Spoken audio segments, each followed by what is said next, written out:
সালাতে দোয়া কবুল হয়। সালাতে দোয়া কবুলের 3 জায়গা। একটা হচ্ছে তাকবীরে তাহরিমার পরে আমরা সানা পড়ি না, আমরা তো একটা পড়ি। আল্লাহর হাবিব সুন্নাহ এবং নফল নামাজে আরো পড়তেন সানা, ওই দোয়া কবুল হয়। 2 নম্বর জায়গা সালাতে সেজদায় পড়ে দোয়া করলে কবুল হয়। আকরাবু মা ইয়াকুনুল আবদু মির রাব্বিহি ওয়া হুয়া সাজিদ ফাকসিরু ফিহি দুআ। বান্দা যখন সেজদায় লুটিয়ে পড়ে, বান্দা আল্লাহর সবচেয়ে কাছে চলে যায়। তা কিন্তু বিশ্বনবী বলে, সেজদাটা তোমার রবের কুদরতি পায়ের উপরে পড়েছে।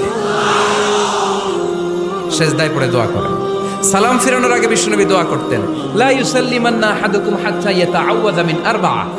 আল্লাহর হাবিব বললেন, 4 জিনিস থেকে পানাহ না আছে আমার কোন উম্মত যেন সালাম না ফিরায়। তারা যেন পড়ে, আল্লাহুম্মা ইন্নী আউযু বিকা মিন আযাবিল কবর, আউযু বিকা মিন আযাবি জাহান্নাম, আউযু বিকা মিন ফিতনাতিল মাহইয়া ওয়াল মামাত, আউযু বিকা মিন ফিতনাতিল মাসিহিদ দাজ্জাল।